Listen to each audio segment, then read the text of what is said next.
थे, बुद्धि के भाव थे, जो कि लिंग शरीर है वो कैसे अभिनेता की तरह से अलग अलग योनियों को धारण करता है। तो हमारी बुद्धि के भावों से ही लिंग शरीर पैदा होता है, स्थूल शरीर में आता है, और जिस तरह के भाव होते हैं वो उसी प्रकार की योनियों के द्वारा वो एक्ट करते हैं। हम यहाँ पर खत्म किए थे 43 वाला। इससे पहले अगर किसी को कोई प्रॉब्लम है तो पूछ सकते हो।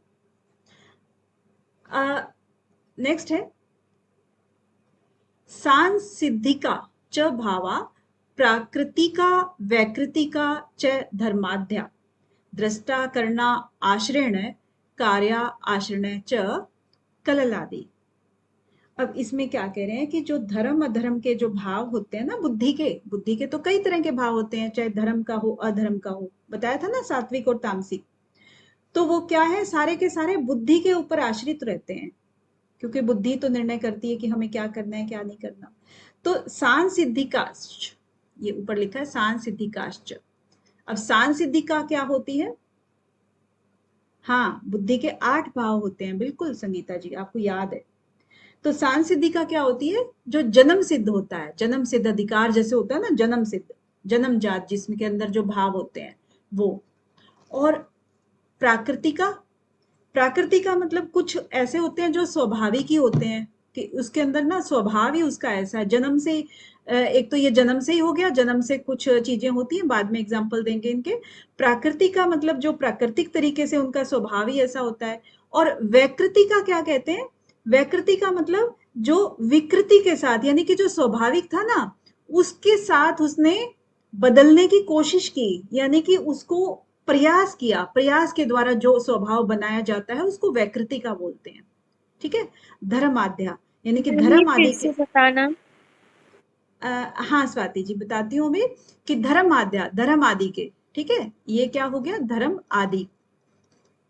अब इसमें स्वाति जी धर्म के हमने 8 लक्षण बताए थे। 8 लक्षणों में क्या क्या थे आप बताते जाएंगे, जरा याद हो गए होंगे अब तो। धर्म के लक्षण क्या क्या थे? मैं सॉरी।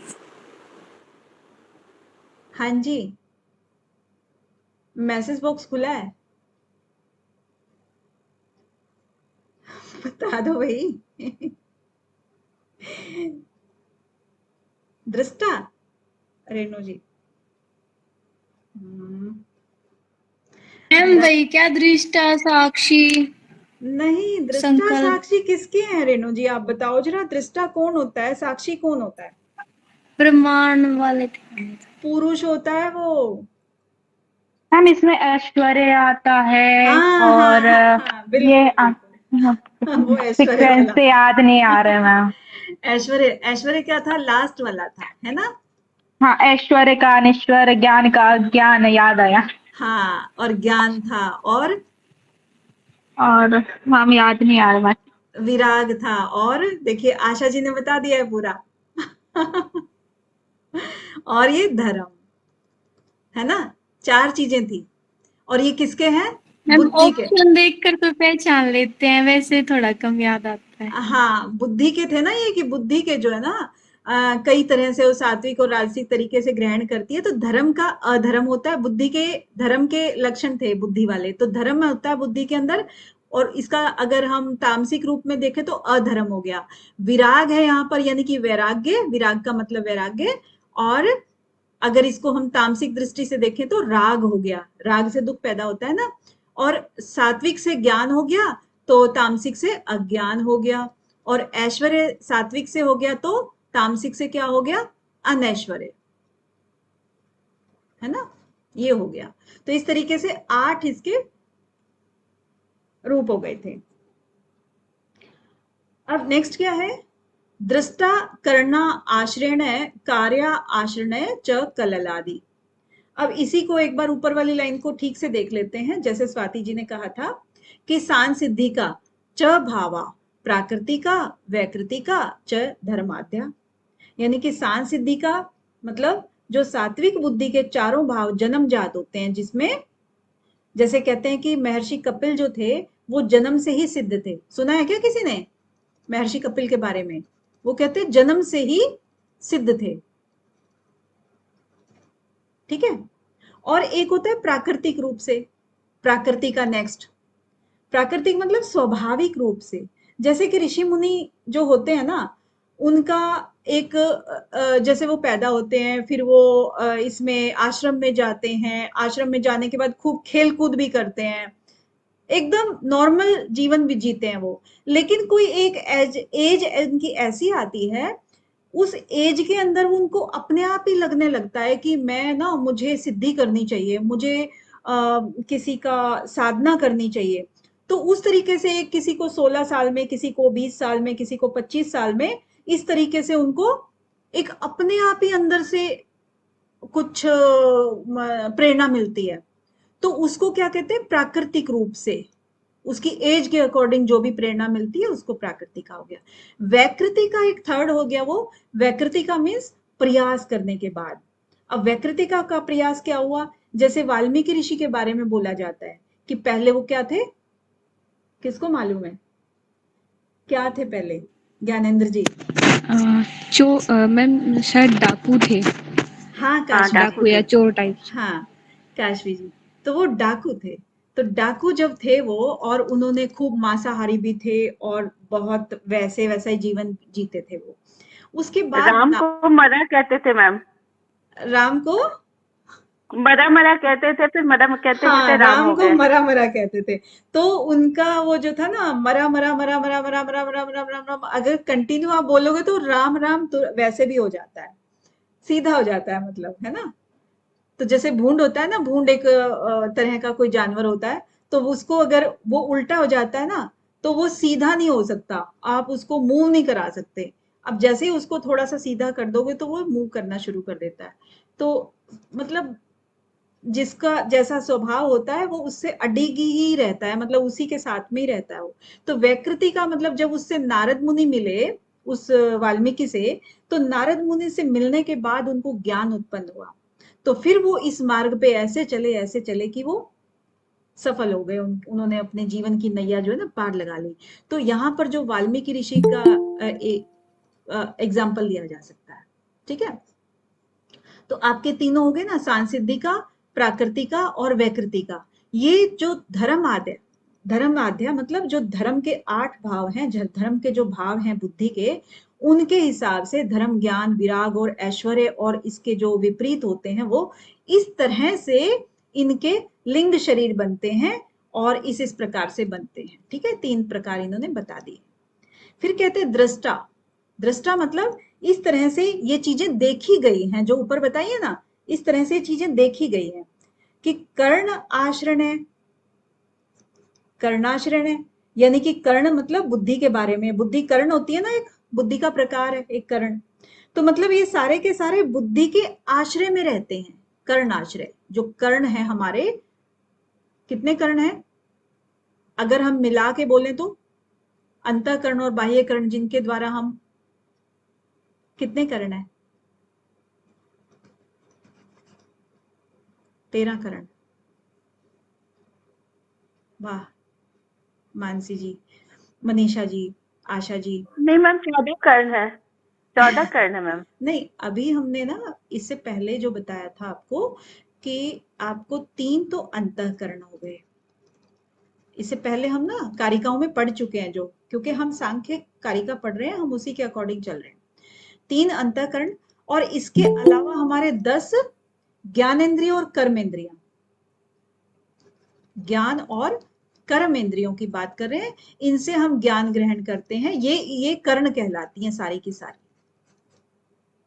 ओके, तो ये वाले कर्ण जो है ना सारे, इनके आश्रित रहते हैं क्या चीज, बुद्धि के भाव, जो बुद्धि के भाव हैं। ठीक है, आगे क्या है, कार्य आश्रण। कार्य मतलब जो कार्य है, यानी कि कार्य जो आश्रय है। कार्य का आपको ये मालूम है कि कारण क्या होता है, आधार होता है, और कार्य उसका जो होता है वो आश्रय होता है, मतलब सॉरी, उसके ऊपर टिका रहता है ना, मतलब उसका फल हो गया, ऐसा ही है ना। कारण जो है वो, जो कारण को बोलेंगे वो बोलेंगे आश्रय या आधार, ऐसा बोलेंगे। और कार्य जो उसका उससे उत्पन्न हुआ वो उसका फल हो गया एक तरह से, यही बोलेंगे ना। तो कार्य आश्रय यानी कि कार्य जो है वो इसके ऊपर टिका रहता है। च कलल आदि, जैसे कि कलल आदि है, ये एग्जाम्पल दिया है कलल आदि। कलल क्या होता है इसमें?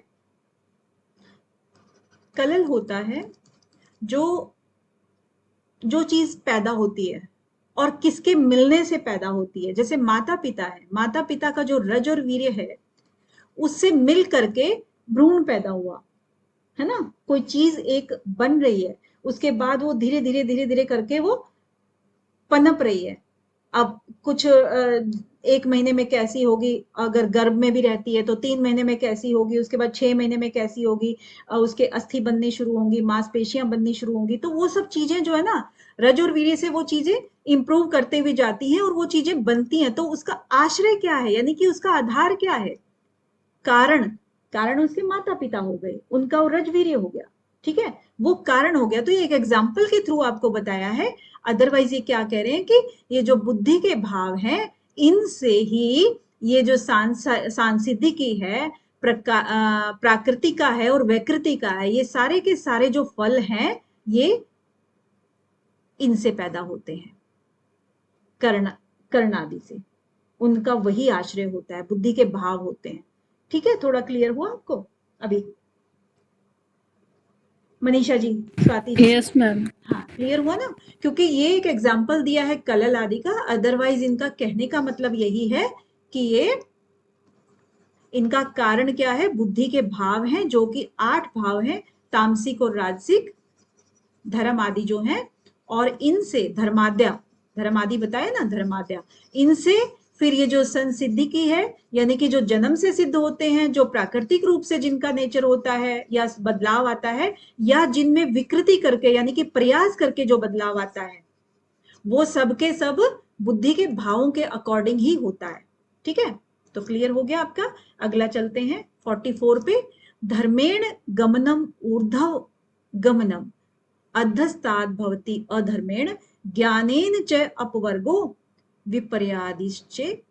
विपर्यादिस्ते बंधः।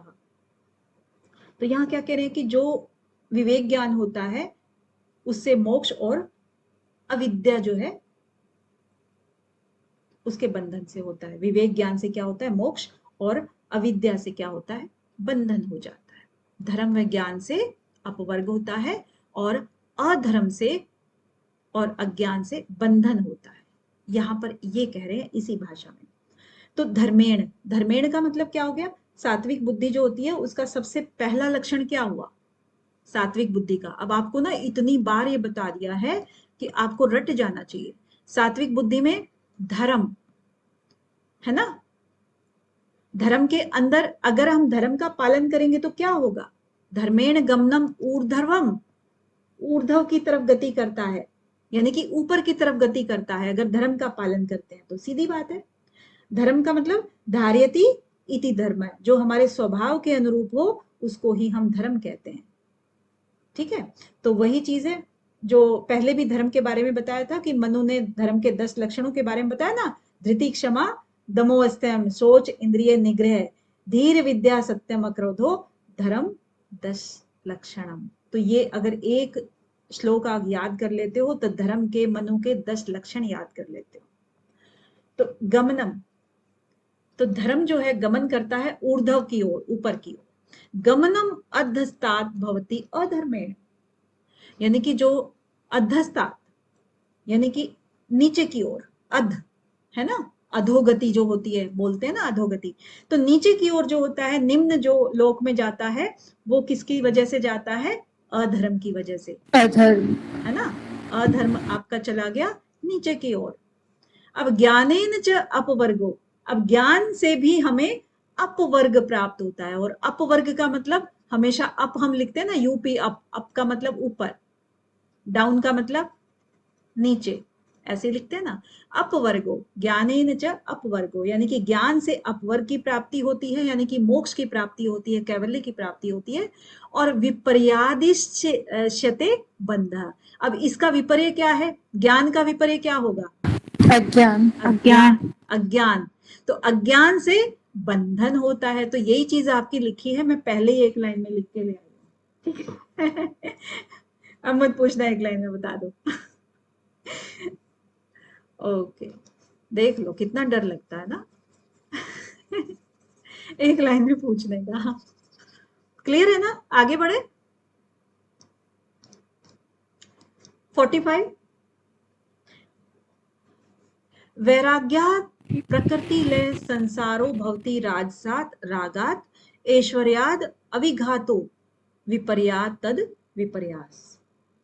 अब क्या कह रहे हैं यहाँ पे, वैराग्यात् यानी कि जो वैराग्य होता है, वैराग्य, वैराग्य मतलब वैराग्य से क्या होगा, वैराग्य मतलब किसी भी चीज को आप मन से जब छोड़ते हो, ऐसा नहीं कि मन में तो रहे और आपने भोग नहीं किया बस, लेकिन मन में आप उसको ठाने बैठे हो, तो वो वैराग्य नहीं है।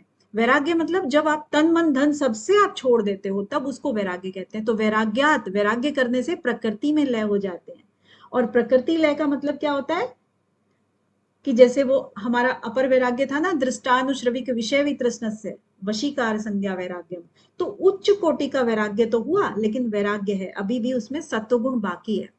तो योग दर्शन में इसको क्या कहा है, जिसमें सत्व गुण बाकी है और आपने वैसे आपने वैराग्य कर लिया है, क्या कहा है, कौन सा वैराग्य है?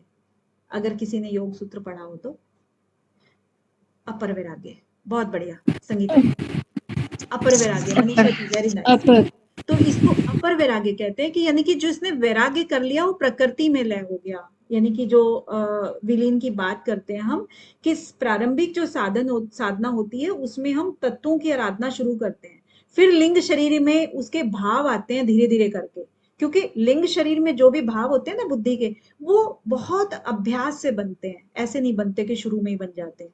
तो इसका इतना ज्यादा अभ्यास करना पड़ता है, वो उच्चतम कोटि की साधना में ही बनता है। तो जन्म मरण से छुटकारा तो नहीं मिलता है हमें इसमें, लेकिन अच्छी योनियों में जन्म हो जाता है इसमें।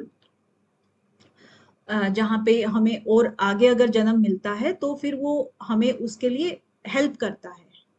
आगे संसारो भवति, संसारो मीन्स, अब एक संसार का कल आपको एक परसों लास्ट क्लास में बताया था, संसार मीन्स जो धीरे धीरे सरक रहा है, यानी कि मूवमेंट कर रहा है, मूवमेंट, कंटिन्यू मूवमेंट है ना।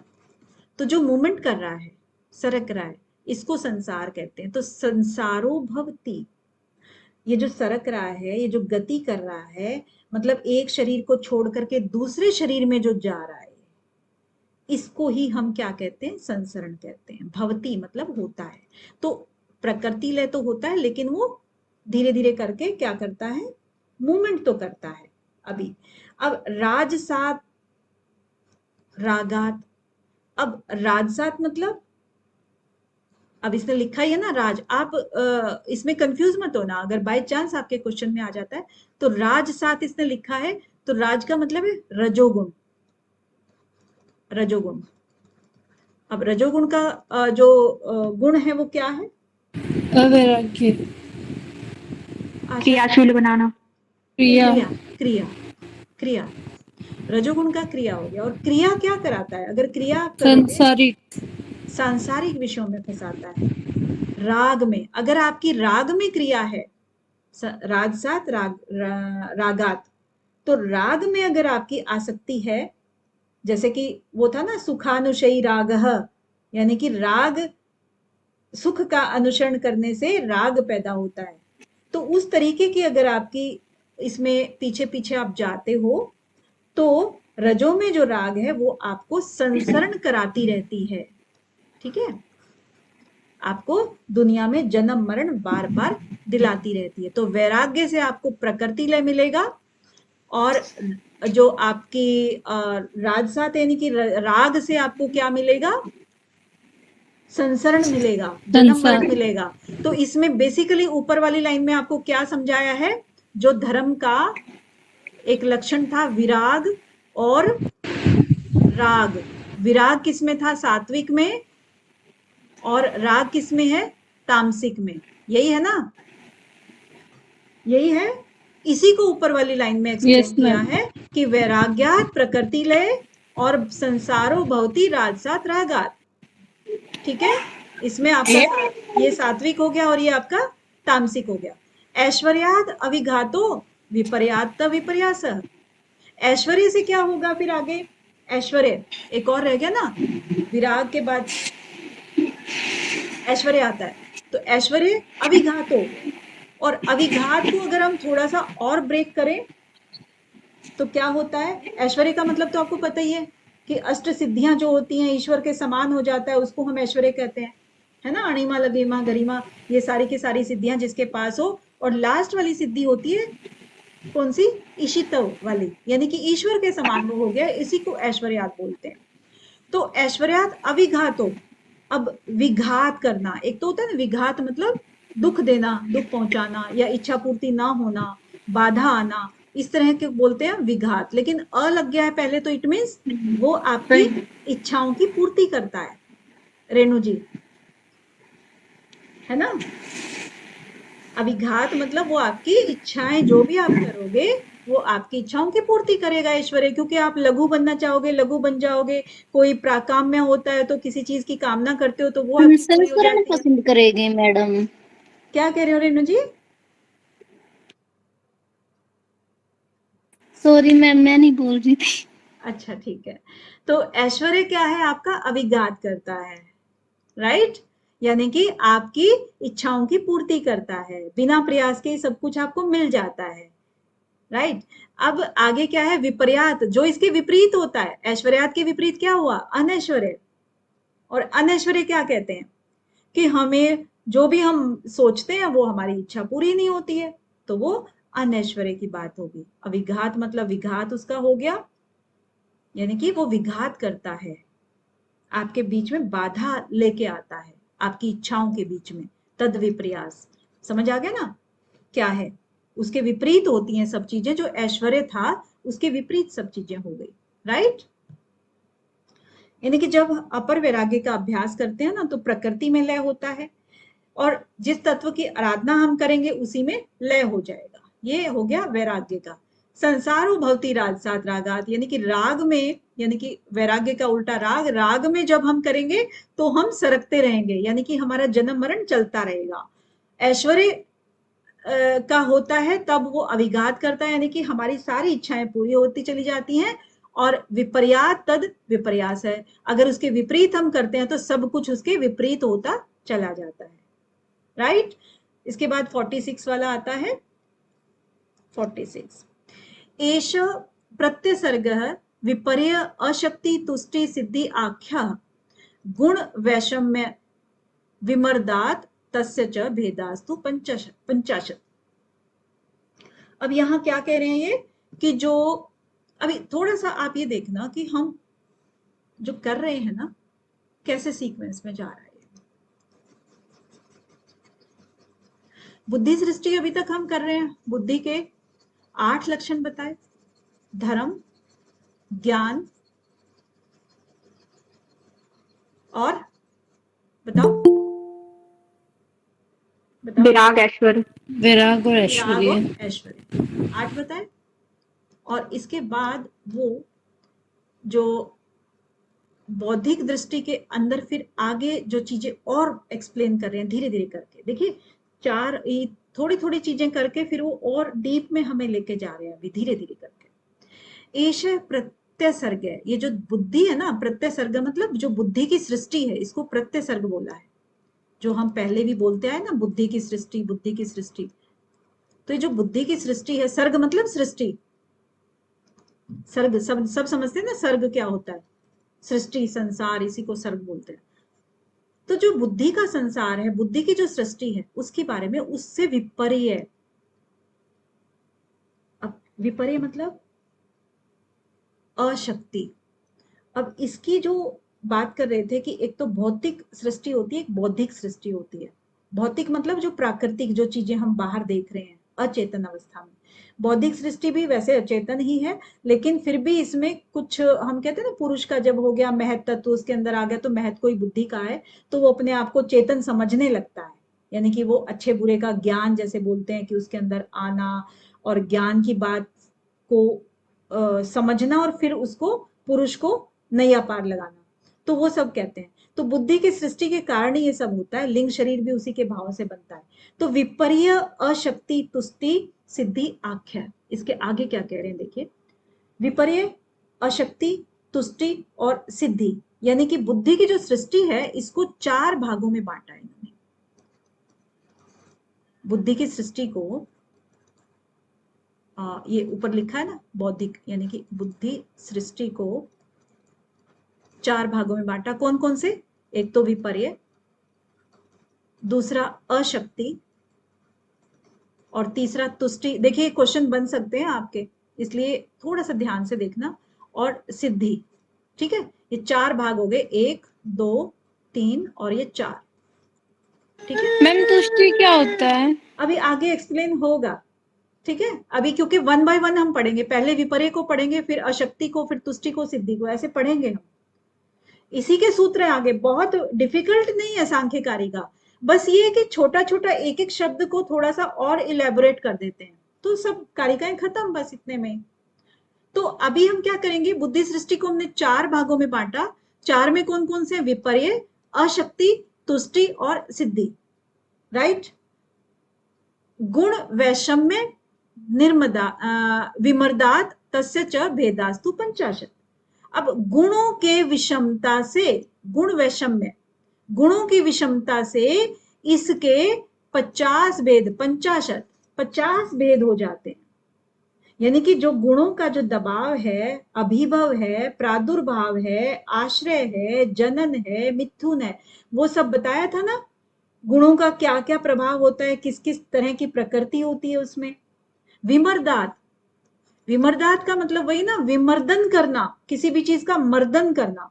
अब छोटा सा एग्जाम्पल, जब हम चटनी पीसते हैं सिलबट्टे में या किसी भी चीज में, तो हम क्या क्या चीजें, मान लीजिए उसमें हमने लहसुन डाला, प्याज डाली, हरा धनिया डाला, कुछ भी डाला, जैसे जैसे हम उसको चोट मारते हैं, कभी कोई चीज उछल के ऊपर आ जाती है, कभी कोई चीज उछल के ऊपर आ जाती है, आती है ना। और उसके बाद धीरे धीरे जब वो चलती रहती है तो फिर वो मिक्स भी हो जाती है और वो चटनी भी बन जाती है, यानी कि कोई एक प्रोडक्ट निकल के आ जाता है, आता है। सेम चीज ये है कि गुणों की जो विषमता होती है, उन गुणों की विषमता में जब विमर्दन होता है, तस्य च भेदास्त। और ये यहाँ पर खैर वो एग्जाम्पल मैंने अलग दिया है, सिर्फ इसमें जो भेद है मैं उसकी बात कर रही हूँ कि वो कैसे एक दूसरे के साथ कार्य करते हैं गुण, क्योंकि वो एक दूसरे को दबाते भी हैं, उसको उठाते भी हैं, उछालते भी हैं, लेकिन फिर भी मिलजुल कर कार्य करते हैं। तस्य च भेदास्त। अब उसके भेद से, यानी कि जो उसकी वैषम्यता है, उसके भेद से 50 प्रकार हो जाते हैं इनके, 50। ये सारे बुद्धि के ही हैं, विषमता जो है हाँ, गुणों की विषमता से आधार। बिल्कुल बिल्कुल उसी की विषमता है। 4 प्रकार माने हैं इनके अंदर, ये फर्स्ट विपर्य, अशक्ति, तुष्टि और सिद्धि। अब इनके अलग अलग प्रकार बताएंगे, जैसे विपर्य के 5 बता दिए, अशक्ति के 28 बता दिए, 9 बता दिए, और सिद्धि 8 प्रकार की बता दिए।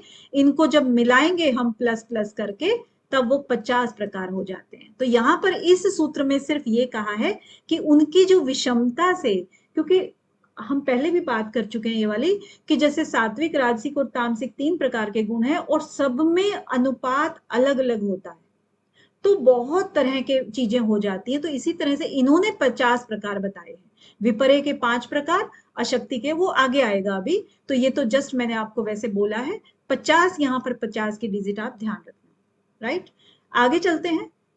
पंच विपर्य भेदा। अब देखिए पहला जो यहाँ पर विपर्य है ना, उसको देखना। पहला जो विपर्य इन्होंने कहा है, विपर्य पंच विपर्य भेदा। विपर्य के इसने 5 भेद बता दिए, देखिए। ठीक है, उसके बाद भवती अशक्ति कर्ण वैकल्यात, अष्टाविंशति भेदा तुष्टि, अष्टविंशति भेदा, यानी कि किसके? अशक्ति के हैं अष्टविंशति, यानी 28, और इसके विपर्य के 5, और तुष्टि नवधा 9, और अष्टधा सिद्धि, इसके सिद्धि के 8 प्रकार। ठीक है, तो ये बिल्कुल इजी सा है, पढ़ोगे तो बहुत इजी लगता है, लेकिन बस आपको क्या याद रखना है। क्या है? पंच विपर्य। विपर्य के 5 भेद हो गए। ओके, ज्यादा कुछ इसमें है नहीं कि जो हमने विपर्य के 5 भेद बताए, अब 5 भेदों को भी आगे बोलेंगे कि विपर्य के कौन से भेद हैं। हालांकि वो अगले वाले में दिए हुए हैं, लेकिन फिर भी एक बार बोल देते हैं कि विपर्य को जो 5 प्रकार हैं वो क्या है? आपके अविद्या है,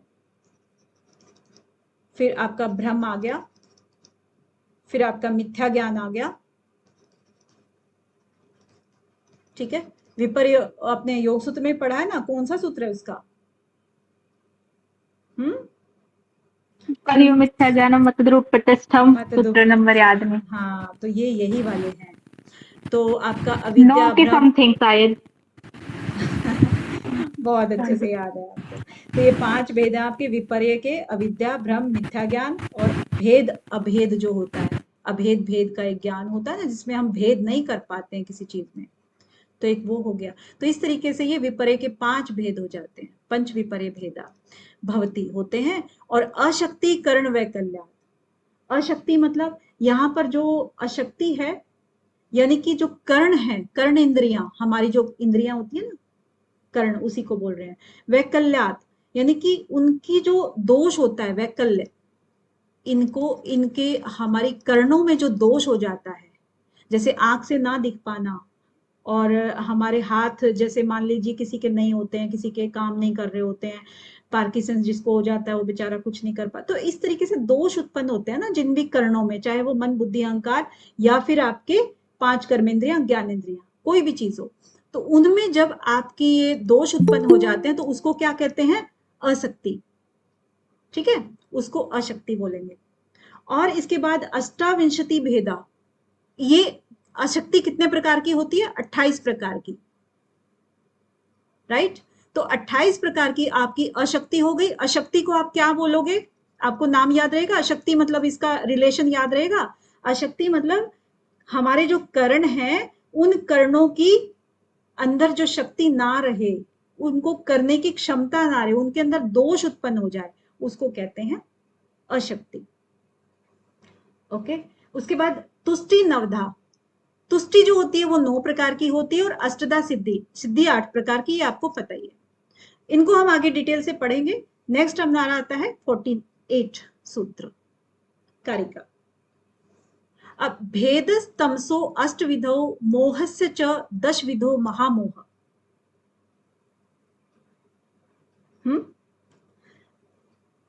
तामिस्त्रो अष्टादशधा तथा भवति अंधतामिस्त्र।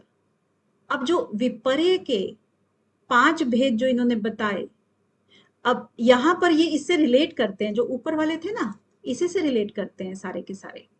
लेकिन ये तो हमने वैसे ही बताए थे कि इस तरह की अविद्या के द्वारा ये सब विपर्य, जो था ना हमारा सूत्र जो था, अविद्या का मूल सूत्र कौन सा था योग सूत्र में? अनित्य, अविद्या क्षेत्र मुक्त शाम। हाँ, अनित्य अशुचि दुख अनात्म सु, नित्य शुचि सुखात्म ख्यातिर अविद्या। अविद्या, तो अविद्या से ही उत्पन्न होते हैं सारे के सारे। भ्रम है, मिथ्या ज्ञान है, भेद अभेद मतलब जो भेद करने की शक्ति जिसमें नहीं होती है, तो वो सारी की सारी चीजें ये विपर्य के ही पार्ट होते हैं वैसे, है ना। जो चीज जैसी है वैसी दिखाई ना दे। अब ये क्या है कि विपर्य के जो 5 भेद हैं, एक्चुअली जो आपको यहाँ सूत्र में बताए गए हैं, वो बताए गए हैं भेदस तमसो। भेदस तमसो मीन्स जैसे आपके तम, विपर्य के जो मिथ्या ज्ञान कहा है, उसी के आगे तम जो एक पार्ट है, तम का मतलब है कि जो 8 जो भाग हैं तम के, कैसे कहते हैं इनको? महर्षि पतंजलि ने जैसे कलेशों को बताया था, कलेश कितने प्रकार के थे, है ना। अविद्या, अस्मिता, राग, द्वेष, अभिनिवेश। तो अविद्या को पहला कलेश बताया था, और यहाँ पर तम को पहला बता रहे हैं। तो इस तरीके से रिलेट कर रहे हैं उन सब चीजों को, ठीक है। तो तम को यहाँ पर और अविद्या को अगर रिलेट करना है करो, नहीं करना है मत करो, क्योंकि हमें यहाँ पर सिर्फ और सिर्फ अपने सूत्र पर ध्यान देना है। तो मोह जो है वो दूसरा हो गया, यहाँ पर तमस हो गया ना। जैसे अविद्या है उसको हमने तम से रिलेट कर दिया था। मोह को क्या किया हमने? मोह को हमने अस्मिता, अविद्या अस्मिता से किया, ठीक है। तो जो पतंजलि ने अस्मिता कहा था उसके समान ही मोह हो गया, यानी कि जो इन्होंने रिलेट किया। अब आता है महामोह, फर्स्ट, सेकंड और थर्ड महामोह, यानी कि ये भी इन्होंने 10 प्रकार का बताया। देखिए प्रकार यहाँ पर नहीं पूछे गए, लेकिन फिर भी जो यहाँ पर लिख दिया है बस कि इतने प्रकार हैं, बस यहाँ तो ये भी नहीं लिखे हैं, बट वैसे ही एक टेक्स्ट में लिखा हुआ था तो मैं आपको बता रही हूँ। तो महामोह 10 प्रकार का इन्होंने बताया, और महर्षि पतंजलि ने इसको क्या कहा? राग। कलेशों में राग। राग कहा, सुखानुशयी राग है, तो वो महामोह है। राग के पीछे पीछे जाओगे तो दुख ही होगा आपको। फिर आता है तामिस्त्रो, तामिस्त्र, इसको भी इन्होंने 18 प्रकार का बताया, द्वेष। और फिर आया इसका द्वेष में। फिर अंध तामिस्त्र है, अंध तामिस्त्र में ये भी इन्होंने 18 प्रकार का बताया, और इसको क्या बताया फिर आगे? अभिनिवेश के नाम से इन्होंने बोला कि जो अंध तामिस्त्र होते हैं वो विद्वानों में भी जो पाया जाता है, ये इस प्रकार का कलेश है। अब जैसे तम को अगर हम कहें, अब छोटा सा अगर हम इसका एक्सप्लेनेशन लें तम का, तो जैसे प्रकृति, महत्व और अहंकार, ये 5 हो गए हमारे, 5 हमारे है ना अंतःकरण, और प्लस 5 तन्मात्राएं, प्लस 5 तन्मात्राएं होगी ना, तो इनको हम क्या कहेंगे? प्लस 3 और 5 8।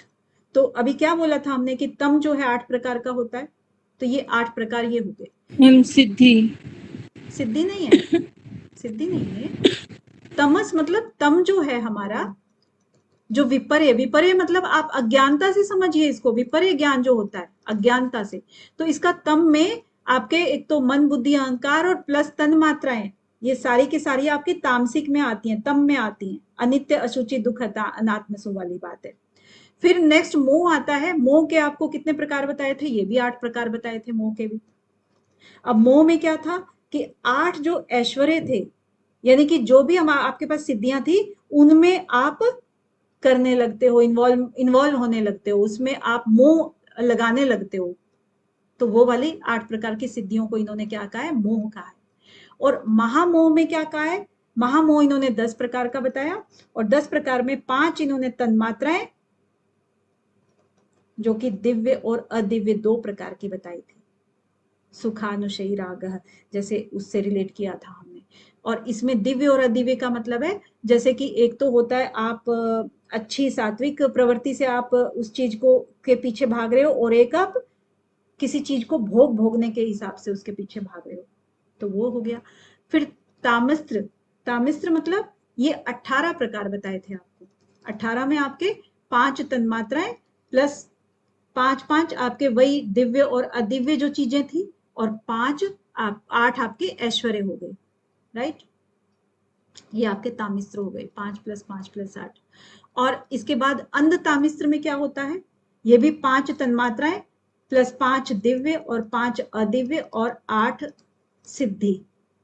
यानी कि जब नित्यता या किसी भी चीज में हम एकदम से ये देखने लगते हैं कि ये चीज तो नित्य है, यानी आत्मा हमारा जो जीवन है वो नित्य है, तो वो नित्य है क्या? लेकिन उस चीज में अगर हम वही चीज देखते रहते हैं कि हम तो हमेशा के लिए हैं, तो वो अभिनिवेश पतंजलि ने कहा है, और यहाँ पर इसने अंध तामिस्त्र कहा है।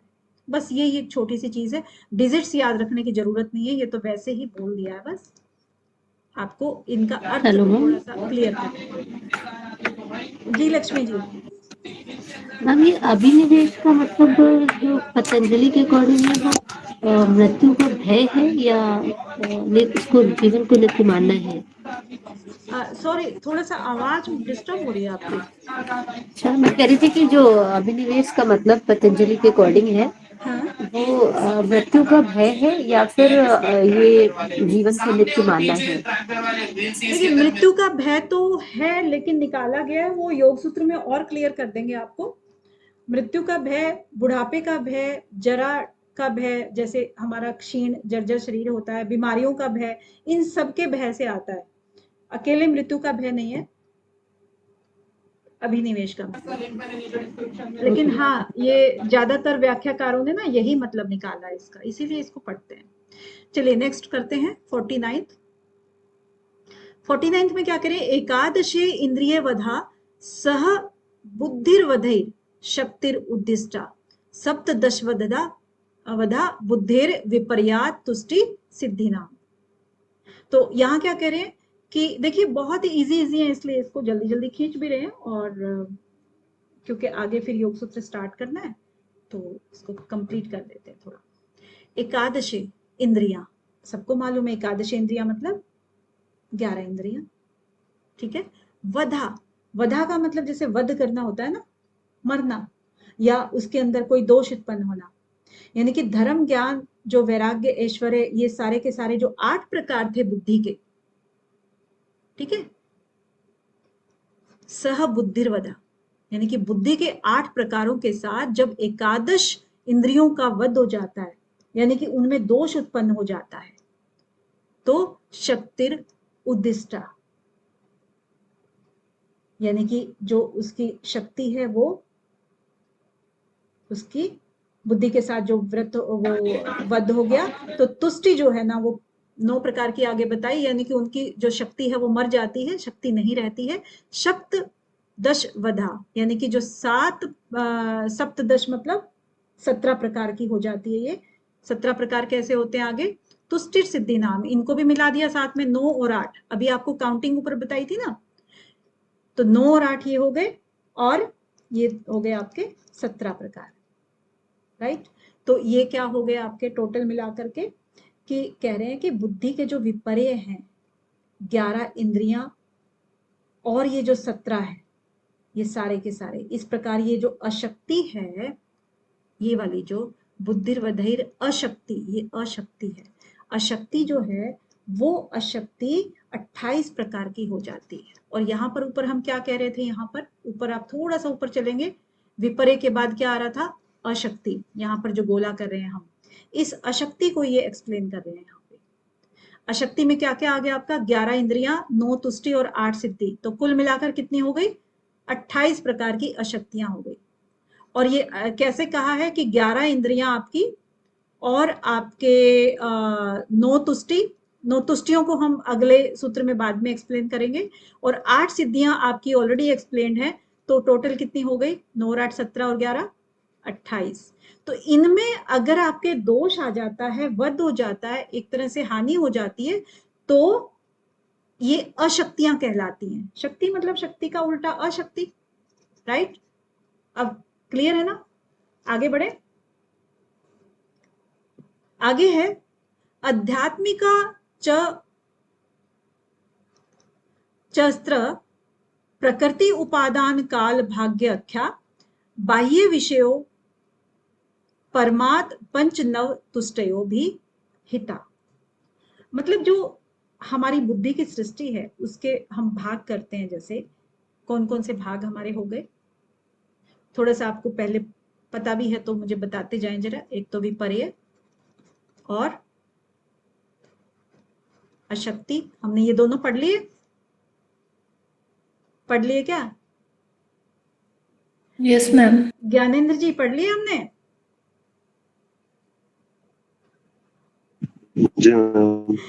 ठीक है, नेक्स्ट हम कौन सा करेंगे अभी? इसके बाद तुष्टि आएगा अभी। तो तुष्टि के 9 भेद हम करेंगे अभी। तुष्टि के 9 भेद में कहते हैं कि जो मान लीजिए तुष्टि का मतलब एक संतुष्टि टाइप में, कुछ कुछ सिमिलर लग रहा है आपको शब्द ये, कि हमें संतुष्टि है इस बात की, चलो ठीक है जो है ठीक है, ऐसा कुछ हम सोचते हैं ना, तो उसको तुष्टि कहते हैं। तो जैसे कि हमारे पड़ोसी ने, किसी ने बहुत मतलब किसी के साथ लड़ाई हो गई, बहुत जम के हो गई, और हम कहते हैं कि हम तो इतनी लड़ाई नहीं करते, अभी हम तो बस 2 बातें बोल देते हैं और चुप हो जाते हैं। मतलब हम बातें बोल देते हैं, इट मीन्स हमने बातें तो बोली लेकिन चुप हो गए, यानी कि हम उस समय ही संतुष्ट हो गए कि भाई हम तो इतने लड़ाके नहीं है, ठीक है। तो वो वाली हो गई तुष्टि आपकी।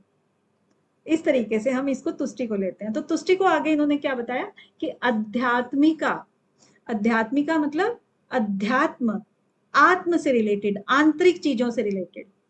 चस्त्र यानी कि 4 प्रकार की होती है। तुष्टि को इन्होंने 2 भागों में बांटा, बाह्य और आंतरिक, ठीक है। तो इसमें प्राकृतिक, प्रकृति, उपादान, काल और भाग्य, ये आख्या, आख्या मतलब बताई गई है, ठीक है। आख्या का मतलब तो आप समझते ही हो। तो ये क्या है, आध्यात्मिक जो तुष्टि है वो 4 प्रकार की है, इसको 4 बोलेंगे, 4 प्रकार की है। कौन कौन सी? प्रकृति, उपादान, काल और भाग्य, ये बताई गई है आख्या। बाह्य, अब ये क्या हो गई? आंतरिक, इससे पता लग रहा है। और ये क्या हो गई? बाह्य तुष्टि। बाह्य के अंदर विषयो परमात पंच नव तुष्टयो भी हिता। अब चलिए इसको ठीक से देख लेते हैं एक बार कि बाह्य के 5 इन्होंने प्रकार बताए थे, वो आगे कौन से हैं। आध्यात्मिक यानी कि कैसे? प्रकृति वाली पहले देख लेते हैं एक बार। प्रकृति वाली कौन सी तुष्टि होती है? ये वाली।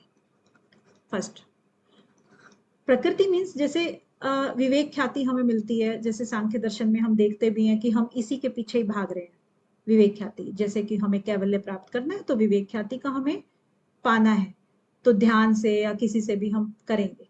तो वो प्राकृतिक नामक आंतरिक तुष्टि हो गई आध्यात्मिक की, प्रकृति से। उपादान क्या हुआ? उपादान मतलब विवेक ख्याति या विवेक ज्ञान जो है ना, वो संन्यास आदि के द्वारा होगा, ध्यान से नहीं होगा।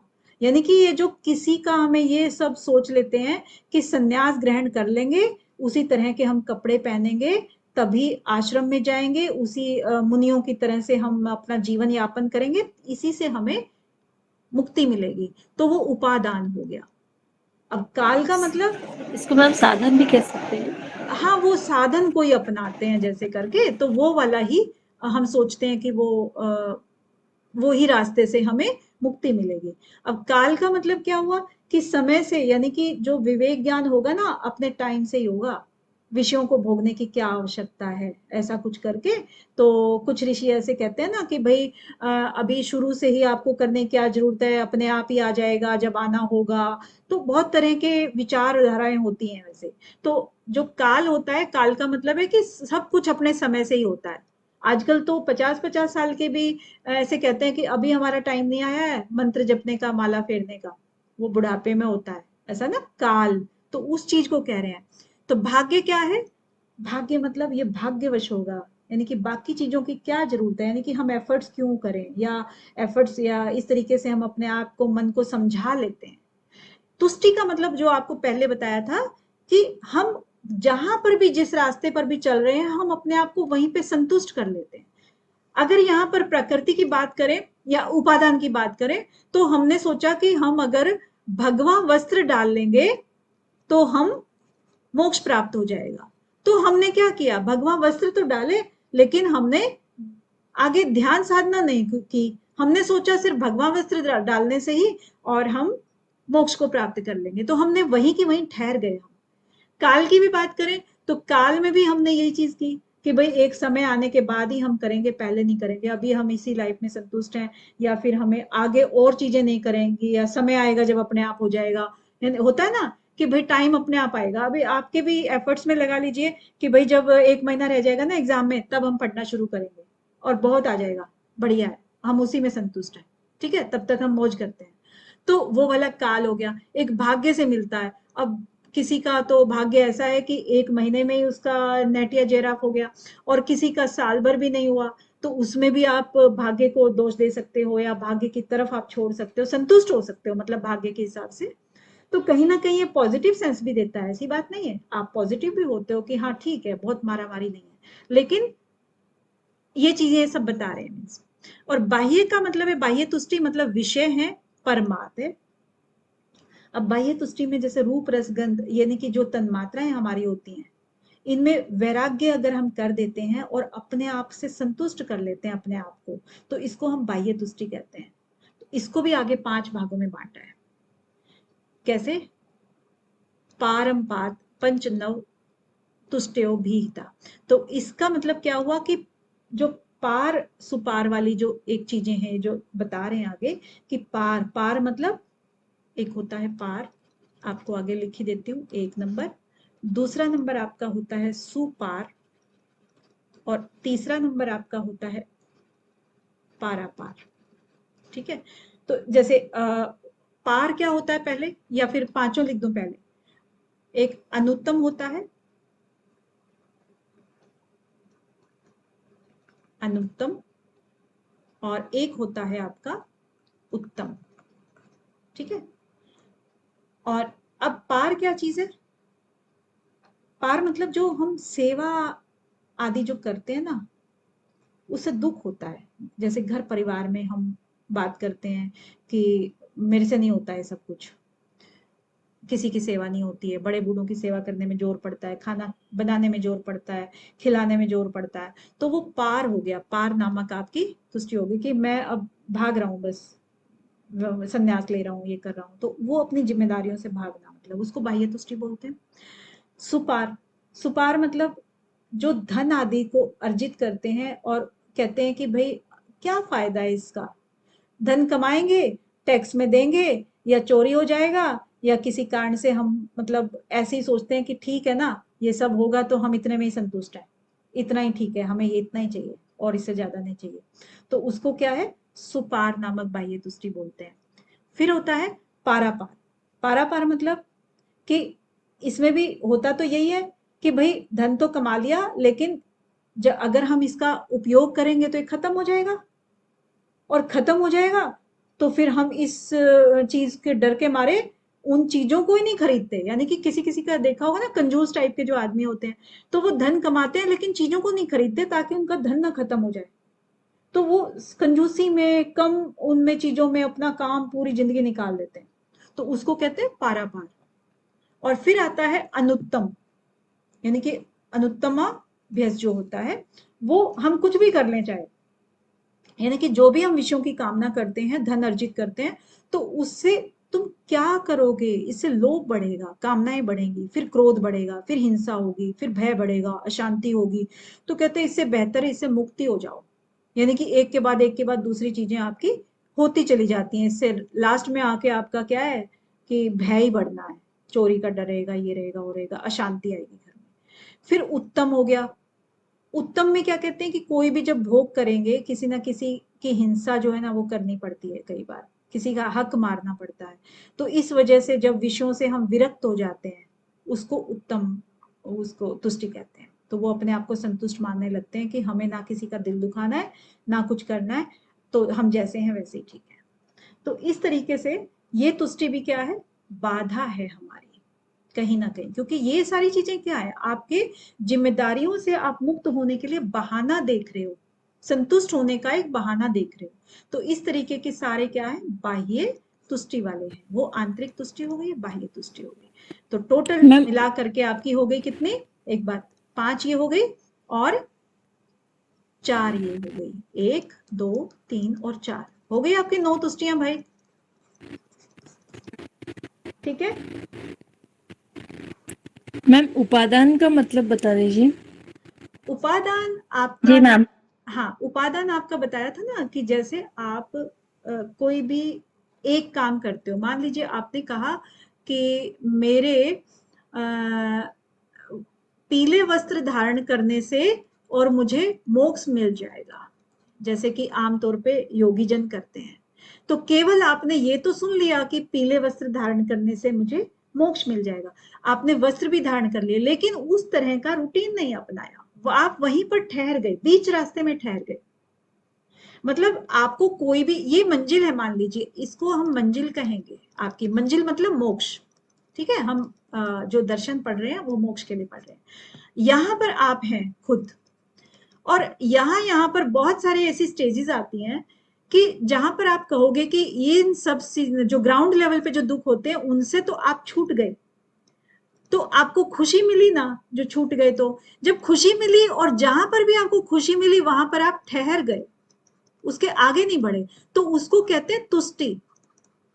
आप वहां पर ही संतुष्ट हो गए, मतलब मुझे अब आगे क्या करना है, बहुत मजा आ रहा है इसी लाइफ में, कोई आके दे रहा है पीले कपड़ों में, भगवा कपड़ों में, आप खा रहे हो, जिंदगी में मौज कर रहे हो, एक बार हवन कर लिया, और नहीं तो अपना 2-4 माला जप ली, ठीक है, हो गया, उसके आगे नहीं बढ़ रहे हो आप, तो फिर आपकी मंजिल तो यही है ना। इसीलिए 2 प्रकार की आपकी तुष्टि बताई, एक अध्यात्मक यानी आंतरिक, और दूसरी बाह्य तुष्टि, ठीक है, क्लियर है।